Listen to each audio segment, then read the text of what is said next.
Hay momentos o instantes en el que tomamos decisiones que cambian la dirección de nuestra vida. Es ese momento justo en la madrugada, manejando o en cualquiera de nuestros espacios en donde decidimos hacer o dejar de hacer determinadas cosas, ya sea renunciar, emprender, cambiar de ciudad o simplemente mover el timón. De esos momentos hablaremos en este podcast, historias que nos transformaron, sanaron o nos llevaron al lugar en el que hoy nos encontramos. Soy Anabel Rivero y esto es Al Mal Paso, Dale Ideas. Existen las alertas de género, por primera vez se habla de la prevención, de la atención, de la sanción y de la erradicación de la violencia, y que nosotros tenemos que salir a la calle no solamente a denunciar, sino a organizarnos entre nosotras, a crear redes, a comunidades de mujeres que tengamos, que nosotros, entre nosotras solamente hemos podido avanzar, hemos podido crear política pública, hemos podido hacer mapas como los que hace María Salgueiro, hemos podido construir un discurso para desarticular el discurso de la dominación, y que las jóvenes que vienen detrás de nosotras, que somos feministas, a las que además de que nos hemos mantenido mucho en la invisibilidad, tengan opciones discursivas para entender que no es una opción el quedarse, o sea, que hay otras formas de vida, que hay otras formas de organización, que hay otras formas de relación, que no hay familia, hay familias, que hay otras formas de relación sexual, que se necesita educación sexual integral para las niñas y los niños. Como parte de las actividades para conmemorar el 25 de noviembre, Día Internacional de la Eliminación de la Violencia contra la Mujer, entrevistamos a Cintia Galicia. Ella es académica y consultora en materia de género y derechos humanos de las mujeres, es maestra en estudios de género por el Colegio de México, por el Colmex, también es investigadora asociada del Instituto Nacional de Administración Pública y por supuesto docente. Con este episodio buscamos reflexionar sobre las estrategias que desde el feminismo se han utilizado para nombrar las violencias contra las mujeres y prevenirlas, ya sea a través de acciones gubernamentales o bien desde la sociedad civil. Cintia también plantea estrategias desde los diferentes feminismos, así como también describe la violencia doméstica y sus posibles orígenes. Les dejo la entrevista, espero que la disfruten igual que yo. ¿Cómo es que Cintia se construye como activista y también como defensora de derechos humanos? ¿Cómo fue ese momento en que descubres la necesidad de cambiar o de intentar cambiar la justicia en el país? Pues no creo que sea o sea, realmente en mi caso, yo no tengo nada en mi currículum. No hay prácticamente casi, bueno, sí hay unas cosillas ahí, pero yo toda la vida me he dedicado a defender los derechos humanos de las mujeres, o sea, prácticamente desde que estaba en los primeros niveles escolares, por lo menos, aunque no sabía muy bien, intuía a qué me iba a dedicar, a la defensa y promoción de los derechos humanos. Siempre lo supe que iba a ser defensora de mujeres. De hecho, más bien es como una cuestión de construcción, de deconstrucción familiar, ¿no? Porque soy la hija más pequeña de una familia de puras mujeres, de 6 mujeres. Y eso fue muy determinante para lo que yo me quería dedicar, y bueno, siempre supe que iba a ser o abogada o psiquiatra, ¿no? Esas cosas. ¿Hubo algún detonante, alguna situación que recuerdes que te haya conmovido o que te haya llevado a pensar que siempre te ibas a dedicar a eso? Pues en realidad yo siempre milité, o sea, literalmente en la izquierda, ¿no? O sea, a mí me tocaron muchas muy buenas oportunidades para darme cuenta de la necesidad y de la importancia de los movimientos sociales. Me tocó a mí la época de estar en el Colegio de Ciencias Humanidades en la UNAM, en la época del movimiento zapatista, del surgimiento del movimiento zapatista. Tuve la oportunidad de estar como parte también del Partido Comunista Mexicano, ¿no?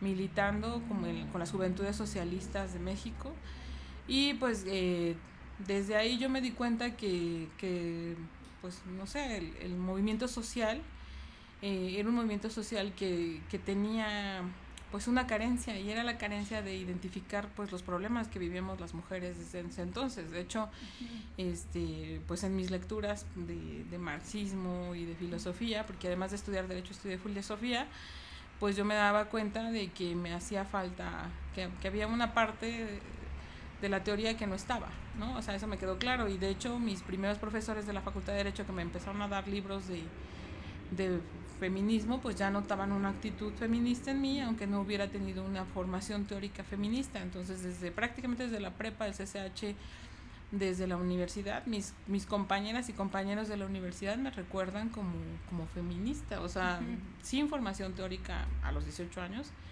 ya era calificada como feminista en mis prácticas políticas dentro del movimiento social y dentro de la universidad. ¿Con cuáles, en estas actividades tuyas, Cintia, con cuáles obstáculos te has topado? Pues muchísimos, o sea, la misoginia en el ámbito de lo jurídico y del estudio del derecho. Había una misoginia estructural en la Facultad de Derecho. Las y los profesores de la Facultad de Derecho pedían o normativizaban los cuerpos de las estudiantes y de los estudiantes de manera muy estricta, ¿no? Uh-huh. Y había el clásico discurso de que muchas de las que estábamos ahí, ya estudié hace muchos años, ¿no? Estábamos ahí mientras encontrábamos marido. Sí. Había un trato diferenciado, o sea, tú tenías que estudiar y tenías que ir de falda, por ejemplo, a las exposiciones, ¿no? Muchas cosas, yo pues siempre fui como la mujer rebelde, ¿no? Uh-huh. Y buscar otras opciones para entender pues esta división del mundo en sexo genérica, que en ese momento te digo que todo era por intuición, y la empecé a encontrar yo, por ejemplo, justamente en la filosofía, más que en el derecho, porque el derecho es muy misógino, muy patriarcal, muy sexista, muy androcentrado, ¿no? Siempre el hombre como categoría.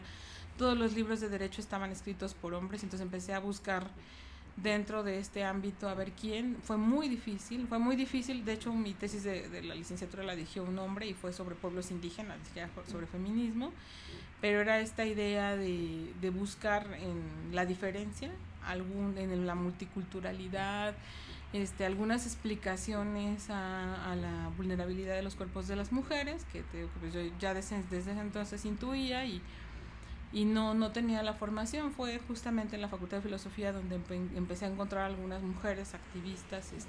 La directora de la facultad de la época en la que yo estudié, que era Juliana González, era una mujer, entonces empecé a leer algunos textos de mujeres filósofas. Había algún congreso por ahí de filosofía y género, pero muy, muy aislados. Estoy hablando de una época en donde si ponías tú un cartel sobre el aborto o sobre la legalización de la interrupción legal del embarazo o algo así, pues eras vista como pues que habías abortado tú y eras perseguida como y estigmatizada como una asesina casi al interno por las propias compañeras, ¿no? En la Facultad de Derecho era pues muy difícil y pues sí, muy, muy marcada la diferencia, muy discriminatorias las prácticas de las demás alumnos y de los demás grupos, incluso de los propios grupos de supuesta izquierda dentro de las facultades, contra los grupos de mujeres que estábamos organizadas y que planteábamos que las mujeres teníamos derechos distintos y que habría que construirlos y luchar por ellos, ¿no? Y no había nada de como de derecho con perspectiva de género. No, claro, o sea, que no. Hecho, todavía no hay, ¿va? O a lo mejor ya no hay. En la Facultad de Derecho un tiempo se empezó a impulsar una materia de género y derecho,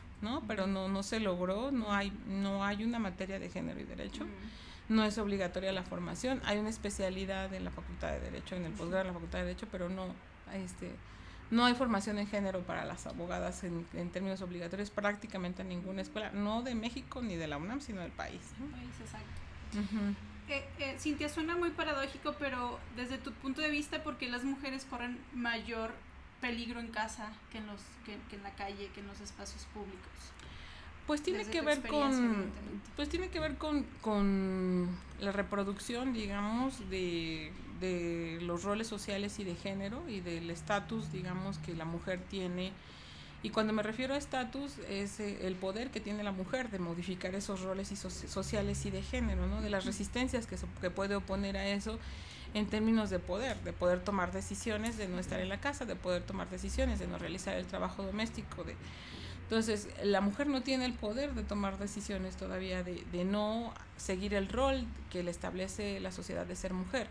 Las feministas, como Simone de Beauvoir nos lo dijo, no sabemos que las mujeres no nacemos mujeres, nos hacemos mujeres. Entonces, antes decía, pues el concepto de mujer era en singular. Hay una mujer hegemónica, patriarcal, en donde el régimen de dominación te dice cómo ser mujer. La resistencia a ese estereotipo de género es un riesgo de ser asesinada. Entonces, ¿por qué en el espacio doméstico es donde hay más violencia? Porque ahí es donde hay más dominación. Entonces, las muestras de poder siempre se van sobre los cuerpos de las mujeres y de hecho la familia va a ser una de las instituciones donde se aprenden y se reproducen esos roles de género como una institución central, ¿no? Donde no se habla de muchas cosas, hay muchos silencios, pero también hay una relación de dominación. Las mujeres sirven a los hombres y los hombres son servidos por las mujeres, ¿no? Si tú tratas de resistirte a este orden social, cualquier ejercicio de resistencia, es decir, no lavar los platos, no tender la cama, no ser mujer como el hombre quiere, vas a recibir un aleccionamiento por parte de los varones familiares, ¿no?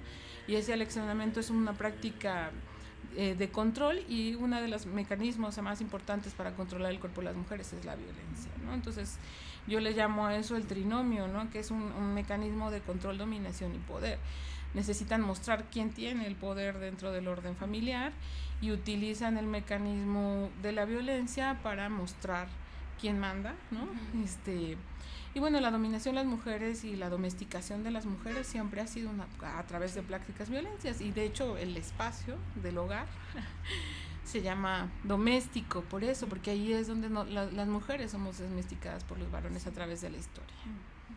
Desde tu experiencia, Cintia, o lo que te ha tocado vivir, trabajar, luchar inclusive, ¿por qué existe tanto odio hacia las mujeres, hacia las niñas? ¿Qué está sucediendo? Bueno, el odio es hacia lo femenino, pero bueno, es una relación de jerarquización. O sea, en realidad, pues como te decía, el odio es la forma de diferenciarte de las mujeres en términos de los varones. Entonces, quien muestra esta necesidad de marcar la diferencia entre lo femenino y lo masculino, se ve en el exterior como odio. Entonces se muestra desprecio a todo lo que tenga que ver con las mujeres o con lo femenino, como una forma de diferenciarme. Yo no soy eso, yo soy masculino, yo soy esto, yo tengo poder, tú no tienes poder, yo tengo jerarquía, tú no tienes jerarquía, tú no vales nada. Tú eres un objeto para el deseo de las mujeres y yo soy el dueño de ese objeto, ¿no? La dueñidad es una práctica muy común entre los varones, ¿no? Apropiarse no solamente del espacio, sino de todo, ¿no? De los bienes, del patrimonio, de todo, en pocas palabras, en el mundo. Entonces, mostrar el odio hacia las mujeres, o la misoginia, como se nombra, es una práctica de diferenciación y de control también, ¿no? O sea, de una necesidad de marcar la diferencia entre mujeres y hombres. ¿Qué mecanismos o cuáles mecanismos, Cintia, crees tú que debe implementar el Estado, los gobiernos, para contener la violencia o que deriva en los feminicidios? Pues es una pregunta del $1,000,000, ¿no? Porque el gobierno actual tendría mecanismos, ¿no? Tendrían sus mecanismos los institutos de las mujeres, las secretarías de las mujeres, el Instituto Nacional de las Mujeres, la Comisión Nacional de las Mujeres. De hecho, el nombre de los institutos es Mecanismo para el Adelanto a las Mujeres. Se supondrían que son los que rigen la política pública. Y el eje central de esa política pública debería ser la prevención, y saber que prevenir implica que todo lo que ocurre en la vida de las mujeres, toda la violencia que vivimos las mujeres es prevenible, es decir, es evitable, ¿no? Si se realizaran un conjunto de acciones que tuvieran como fin evitar esa violencia. Entonces estamos hablando de un programa integral de prevención de la violencia. Desde niños o niñas o... Pues la prevención, muchas veces, mucha gente se centra, por ejemplo, en la reeducación, ¿no? En un sistema de reeducación justamente para revertir estos odios misóginos, este desprecio hacia lo femenino, etcétera. Pero en realidad, por ejemplo, las medidas de prevención tienen que ser mucho más integrales que pensar que son en términos de el Estado. O sea, el Estado va a cubrir una pequeña parte, digamos, de la prevención de lo que yo le llamo el riesgo de ser mujer en una sociedad patriarcal, ¿no? En una sociedad donde los hombres tienen la dominación sobre los cuerpos de las mujeres. Y los riesgos van a ser como en muchos sentidos, y la prevención tiene que ser en todos esos niveles, ¿no? En el nivel individual, obviamente, la promoción de la autonomía, algunas le llaman el empoderamiento, a mí no me gusta, ¿no? de las mujeres es individual, es una práctica en donde las mujeres tendrían que tener el tiempo, porque no lo tienen, por eso están ocupadas en las dobles o las triples jornadas, para poder decidir qué es lo que quieren. Entonces, una parte de la lucha del feminismo es por la libertad de las mujeres, por las libertades de las mujeres, la libertad de poder tomar decisiones sobre su propia vida. Y a nivel individual es reconocer que cada mujer tiene la posibilidad de no solamente de no ser mujer, como le dicen, que si no somos mujeres sino mujeres, y que en esta pluralidad cada quien debería de tener la libertad de elegirse a sí misma como un ser totalmente distinto a los otros. Eso no es probable, ¿no? Obviamente vas a tener a la policía de género persiguiéndote. La otra es como el conjunto de discursos que te estructuran en este sistema institucionalmente, ¿no? Como el noviazgo, las relaciones de pareja, el matrimonio, todo el ámbito de lo simbólico que te condiciona el lenguaje para oponer resistencias, ¿no? A la dominación masculina. Entonces, aspiracionalmente, las relaciones o cómo te relacionas con las otras personas van a seguir también estereotipos. Entonces vas a querer tener una relación de pareja monogámica, vas a querer casarte, vas a tener aspiracionalmente como mujer tener eso. Si te gusta este podcast, no olvides compartirlo en tus redes sociales para que más personas conozcan y aprendan de las experiencias. También te puedes suscribir en Spotify y en YouTube. Nos encuentras como Al Mal Paso Dale Ideas. En la prevención en términos del cuerpo sexuado de las mujeres, porque somos las mujeres únicamente unidas, haciendo comunidad y sabiendo lo que queremos y cuáles son nuestros intereses, hablando, por ejemplo, sobre qué es lo que para nosotros significa la seguridad, porque los conceptos de seguridad hasta ahora se centran en el punto de vista de los varones. Uh-huh. Para mí la estrategia central de prevención de la violencia, te digo, tiene que ver con la reestructuración de los tejidos comunitarios, es decir, reestructurar las relaciones de confianza, pero desde otro lugar, incluso la relación de pareja, los acuerdos entre todas las relaciones, porque todas las relaciones son relaciones de poder.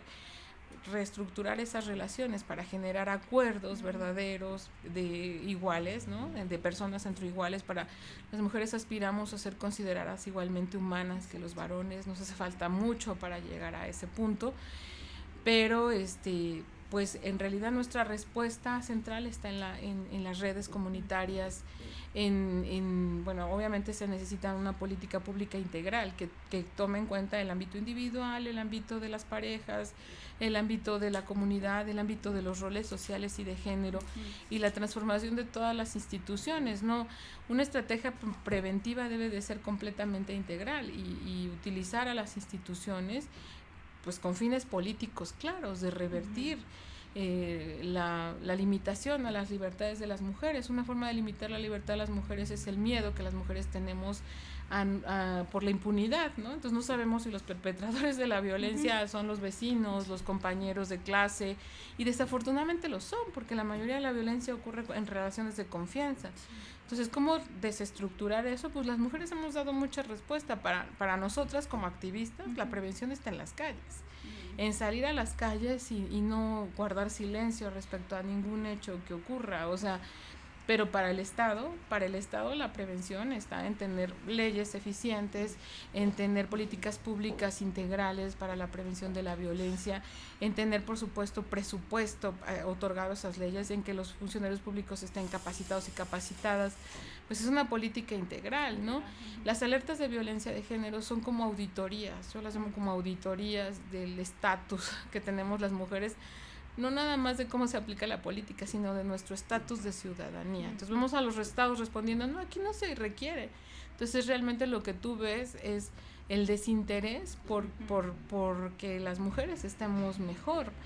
Yo estoy completamente convencida de que desde que existen las alertas de género, por primera vez se habla de la prevención, de la atención, de la sanción y de la erradicación de la violencia, y que nosotros tenemos que salir a la calle no solamente a denunciar, sino a organizarnos entre nosotras, a crear redes, a comunidades de mujeres que nosotros, entre nosotros solamente hemos podido avanzar, hemos podido crear política pública, hemos podido hacer mapas como los que hace María Salgueiro, hemos podido construir un discurso para desarticular el discurso de la dominación, y que las jóvenes que vienen detrás de nosotras, que somos feministas, a las que además de que nos hemos mantenido mucho en la invisibilidad, tengan opciones discursivas para entender que no es una opción el quedarse, o sea, que hay otras formas de vida, que hay otras formas de organización, que hay otras formas de relación, que no hay familia, hay familias,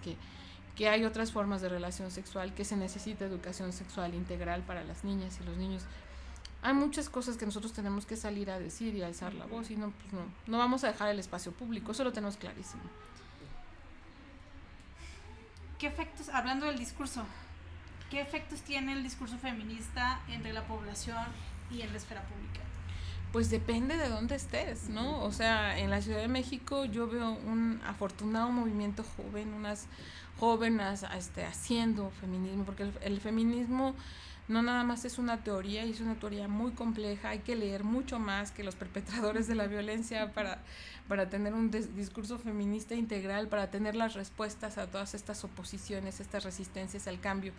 Y el discurso feminista logra desestructurar un discurso conservador y fundamentalista en las sociedades, un discurso conservador que nada más beneficia pues a este hombre blanco, rico, con propiedades, al que pues la sociedad, la mayoría de las personas no pertenecemos, y ahí hombres y mujeres. El discurso feminista está siendo usado no nada más por las otras comunidades LGBTIQR, sino también por los propios varones, haciendo estudios de la masculinidad para desestructurar estas estructuras súper opresivas hacia los cuerpos, ¿no?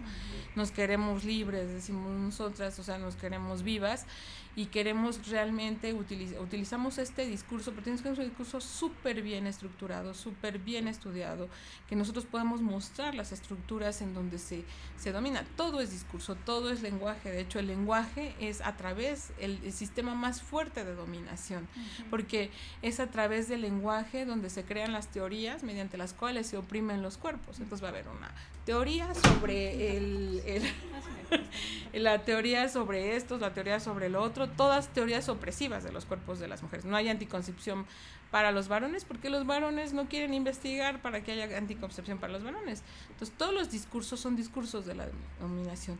La epistemología de las mujeres, es decir, lo que las mujeres tenemos que aportar como conocimiento, todavía está como en la base, todavía tenemos que decir qué es lo que pensamos, qué es lo que necesitamos, qué queremos, qué creemos nosotras que previene la violencia en nuestra contra, no lo que vengan los que han tenido el poder de hablar y de decir lo que es justo para nosotras. Pues cuando las voces de las mujeres organizadas se escuchen, va a crearse esta nueva epistemología y estas nuevas formas de organización que todavía estamos muy pendientes, porque las mujeres no tenemos, por ejemplo, una teoría política o una teoría del derecho. No hay una teoría política o una teoría del derecho feminista, no la tenemos. Entonces hemos tenido que utilizar lo que hay para defendernos, ¿no? Pero esperemos que en algún momento estemos tan bien organizadas que nosotros podamos hacer nuestras propias podamos hablar sobre qué es lo que pensamos sobre todos estos ámbitos del conocimiento, ¿no? ¿Cuáles son, desde tu punto de vista, las claves para un protocolo adecuado o efectivo para atender la violencia de género? Un protocolo adecuado, pues yo creo que son estrategias, ¿no? Yo no las llamaría claves, son estrategias. Yo pienso, o estrategias de protección. Bueno, claro, una cuestión muy importante es la protección a las mujeres, ¿no? Hay un gran indicador que hay que recordar, que la Ley General de Acceso a las Mujeres fue creada por feministas, ¿no? Por nuestra querida y amada Marcela Lagarde, y decir eso, o sea, que hay que, justamente el gran indicador es garantizar la seguridad de las mujeres y eliminar la violencia en su contra por la libertad de las mujeres, ¿no? Es como nuestro trinomio que nosotros impulsamos, porque mientras las mujeres estemos amenazadas, de muerte si nosotras salimos y hacemos de nuestra vida lo que nosotros decidamos, pues va a ser muy difícil que haya un cambio estructural. Entonces, si tú me hablas como de un protocolo, o sea, seguimos en el ámbito de lo jurídico, pues podemos crear protocolos. Hay protocolo para atender el feminicidio, protocolo para buscar a las mujeres desaparecidas. Entonces, estos protocolos sirven para que los funcionarios públicos realicen la acción afirmativa de investigar, porque si no se niegan a hacerlo. O sea, los protocolos terminan siendo acciones afirmativas. O sea, la idea de hacer un cambio estructural obviamente no está ahí, no es permanente el protocolo es mientras ellos saben, se dan cuenta de que también tienen que investigar, ¿no? Y sirven para bajar la impunidad, pero así como un protocolo de ABC, no, en realidad tendría que nosotros aplicar la ley, las leyes que ya están, los tratados internacionales, las sentencias internacionales como la de sentencia Campo Algodonero, Inés Fernández y otros, etcétera, que ya están ahí, lo que el Estado mexicano debe de hacer, las recomendaciones de CEDAW, como ahí les dicen qué tienes que hacer, bueno, no las aplican. Pero a largo plazo, en realidad, pensar en eso como un protocolo, no, porque lo que tendría que hacer es que crear la ley y luego darle seguimiento a su aplicación y evaluar su cumplimiento de manera que pudiéramos ir avanzando. Y lo veníamos haciendo.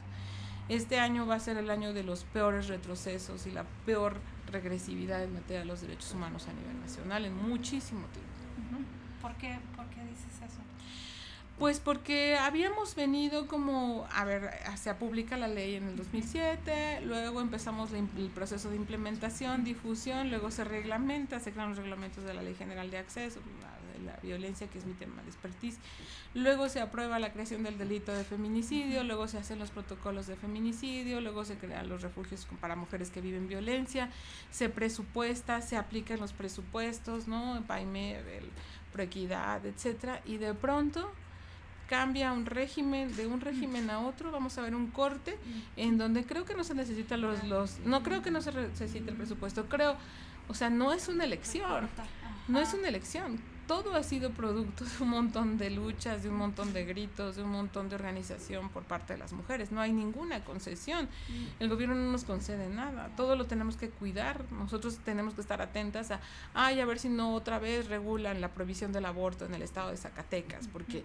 entonces creemos que avanzamos, damos un paso hacia adelante y 3 hacia atrás, entonces nuestra lucha, por eso sigue siendo, el lugar de nuestra lucha ya sigue siendo las calles, no es el estado, porque este estado no es un estado feminista, y por eso la mayoría de las feministas decimos ni partido ni marido, porque no nos conviene, no nos podemos casar con ningún partido, porque todos nos han traicionado, todos nos han abandonado, todos nos vuelven a poner en riesgo de ser asesinadas, al no darse cuenta que lo que nosotras pedimos es una cuestión de vida o muerte para las mujeres, o sea, no es cualquier cosa, ¿no?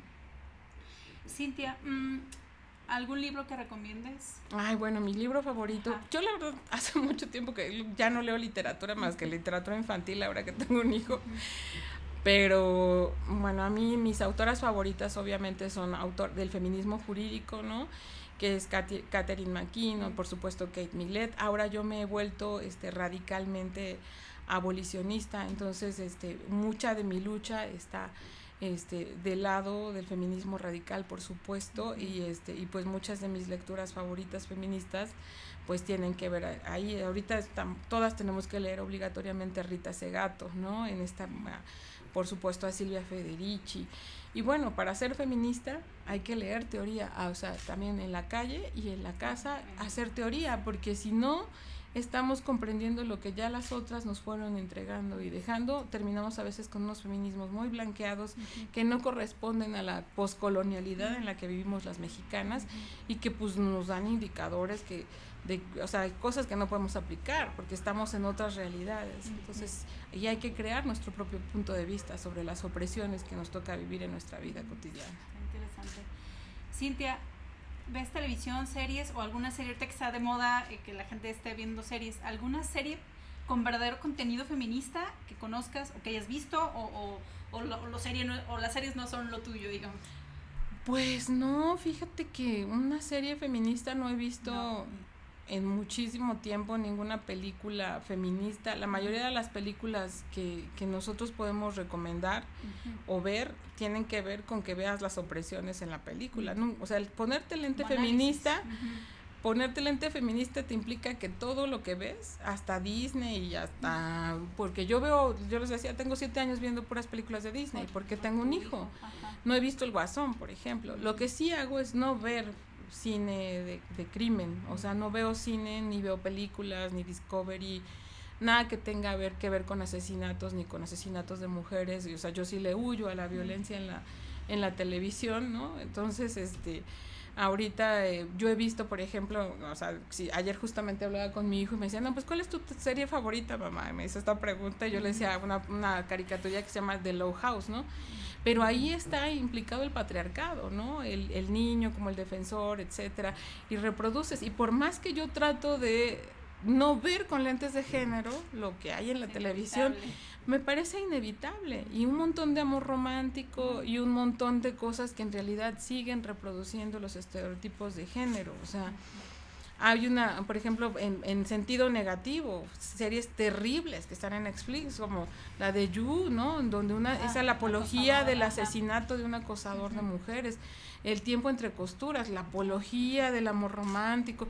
Entonces, todas las cosas que he visto últimamente, mi visión crítica me impide tener una buena perspectiva de las cosas, hasta ay, mira que ahí hay una amazona, la Mujer Maravilla. No, pues es que la Mujer Maravilla termina por reproducir un montón de estereotipos de género.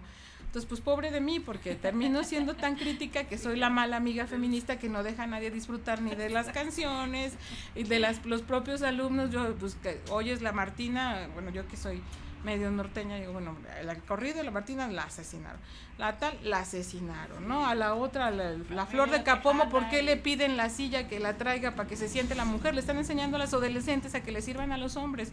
Entonces, todas las canciones prácticamente me sirven de ejemplo para que no tienes que hacer esto. Entonces, es muy difícil. Hay cine feminista, ¿no? Hay activistas, cineastas feministas, pero también tratan de mostrar la opresión. Eso es algo que nosotros tenemos muy claro, ¿no? Que hay 3 premisas feministas muy grandes: visibilizar, describir, ¿no? Y racionalizar. Las razones todas son patriarcales, hay que irracionalizarlo todo. Entonces, pues esta práctica hace que o haces cine tú feminista o no te gusta nada de lo que haces, pero tu cine feminista lo que hace es visibilizar. Entonces termina siendo un cine muy rudo, muy crudo, muy fuerte, ¿no? ¿Qué te conmueve, Cintia? Pues todo. O sea, yo digo que el día que deje de llorar por las mujeres asesinadas. Ay, ya voy a llorar. No, adelante, no pasa nada. No, pero ese día se acabó. ¿Cómo te desconectas de tus actividades, de esta lucha, de esas actividades diarias que tienes? ¿Cómo te desconectas? ¿Con tu hijo en casa? Sí, me gusta mucho en mi casa, pues la vida cotidiana, ¿no? O sea, la verdad es que no tengo prácticamente ningún momento que no sea feminista en mi vida, ¿no? O sea, porque te digo que hasta mi hijo todo el tiempo lo estoy analizando, a mi pobre esposo, todo el mundo está súper analizado y es una mentalización, sí. Es decir, o sea, sí soy una de esas feministas activistas a las que les hace tiempo y vida, pero en realidad creo que el momento de desconexión, cuando termina la marcha y estamos todas juntas en el café, sí, yo creo que yo en el feminismo he encontrado hermanas. Sí. Y esos momentos, no, yo no necesito que me salven, yo soy una feminista súper blanqueada, o sea, tengo dinero, no necesito trabajar, o sea, soy una feminista blanca, o sea, yo entiendo que mi privilegio es muy grande comparado con el de todas mis compañeras feministas. Y más bien eso, o sea, yo les agradezco que me acepten en el movimiento feminista, porque aparte no todo mundo es aceptado en el movimiento feminista, pero si hay un momento de felicidad o de desconexión, es cuando estamos en las chelas después de la marcha, que seguimos hablando de todo lo que vamos a hacer y de cómo vamos a cambiar el mundo, y obviamente cuando llego a mi casa y estoy con mi hijo, ¿no? Y pero pues todo lo que hablo con mi hijo es respecto a la lucha, respecto a... Estoy muy convencida de lo que hago, ¿no? Pues, yo no soy como María que me voy a hacer ejercicio o algo así, o sea, yo como vivo, sueño, duermo. El feminismo es completamente mi vida y está en todos los aspectos de mi vida. Y no me desconecto en ningún momento no sé si para bien o para mal, ¿no? ahora que me lo haces pensar, pero momentos de felicidad yo los llamaría, ese momento cuando se acabó la marcha y todas estamos echándonos el café y pensando que vamos a tomar el teatro Orfeón o planeando la siguiente manifestación o el siguiente encuentro, muertas de la risa de lo que le pasó al secretario de Seguridad Pública o de que alguien se robó un pedazo de la puerta de la Procuraduría y la llevó a la Monumenta o sea, todas esas cosas para mí son felicidad. O sea, para mí el feminismo no nada más es la lucha y la tristeza y el desgarrarme, porque muchas de las mujeres víctimas de feminicidio, las sobrevivientes, a mí me tienen cariño, yo les tengo cariño a ellas, son mis amigas, o sea, y yo lo que veo ahí es eso, es sororidad, amistad, compañía, que no hay en ningún otro espacio. Entonces eso de que las mujeres no nos llevamos bien, no nos amamos, muchísimo amor. En el feminismo todo el amor del mundo entre todas nosotras. Entonces, sí hay peleas, sí, pero hay tanto amor que todo se supera, ¿no? Es muy lindo. ¿El viaje que nunca has hecho que te gustaría hacer? Pues fíjate que no existe ya, porque yo soy una feminista súper privilegiada, ¿no? Entonces, además hay turismo feminista, entonces la mayor parte de las prácticas que yo quería hacer ya las hice. Ya fui a Ginebra a ver a la CEDAW, ya fui a Washington, está en la Corte Interamericana, ya fui a Argentina a la mega marcha, o sea, te digo, o sea, mis viajes, pues a lo mejor más bien el viaje que me gustaría hacer es tener la capacidad de dejar, no sé, un mes o 2 meses la Ciudad de México con toda mi familia y tener la capacidad de no pensar en que si yo no estoy va a pasar algo malo o que lo que yo hago es indispensable, algo así, y irme, ¿no? Y irme a hacer algo banal y capitalista, o sea, que mi lucha contra el capitalismo no esté y que me meta a las tiendas caras y comprar algo, pero no puedo, porque no soy así. Entonces no, o sea, realmente ese viaje ya lo hice, o sea, no pienso mis aspiraciones, soy una persona demasiado sencilla para tener ese tipo de aspiraciones. Finalmente, Cintia, ¿el peor consejo que te han dado? ¿El peor consejo? ¿Consejo? Sí. Pues tendría que ver con no ser feminista, ¿no? O sea, pues alguna vez, yo tengo 8 años dando clase en una cátedra en el Museo Memoria y Tolerancia. Mi cátedra es importante, yo no puedo negar tampoco que se llena, ¿no? Tengo un auditorio con 400 personas y no hay ningún lugar cuando yo doy clase ahí. Y la primera vez que di clase invité a alguna de mis amigas feministas también a escucharme, porque pensaba que no iba a llegar nadie a escucharme. Entonces había invitado a muchas amigas y entonces obviamente yo empecé mi clase como siempre la empiezo diciendo que yo soy feminista. Y al final de la clase mi amiga me dijo, si tú dices que eres feminista, todos van a cerrar los oídos y no te van a escuchar. Y yo dije, pues si yo digo que soy feminista, pues me habría traicionado. O sea, si yo digo que no soy feminista, me estoy traicionando a mí misma. O sea, yo quiero que los demás sepan que de lo que estoy hablando, todo es parte de mi práctica feminista, ¿no? Es mi activismo feminista. Y mi activismo feminista es hacer teoría y dar clases de feminismo. Y ahí yo creo que muchas de mis alumnos y alumnos saben que, o sea, siento que inician un proceso de transformación cuando una persona a los que ellos escuchan les dice, yo soy feminista. Es un referente, te conviertes en un referente. Entonces creo que ese es el peor consejo que me han dado, que yo no diga que soy feminista porque pues van a pensar cosas malas de mí. Pues quiero que pasen todas esas cosas malas porque aparte todas son ciertas. Sí. Si te gusta este podcast, no olvides compartirlo en tus redes sociales para que más personas conozcan y aprendan de las experiencias. También te puedes suscribir en Spotify y en YouTube. Nos encuentras como Al Mal Paso, Dale Ideas.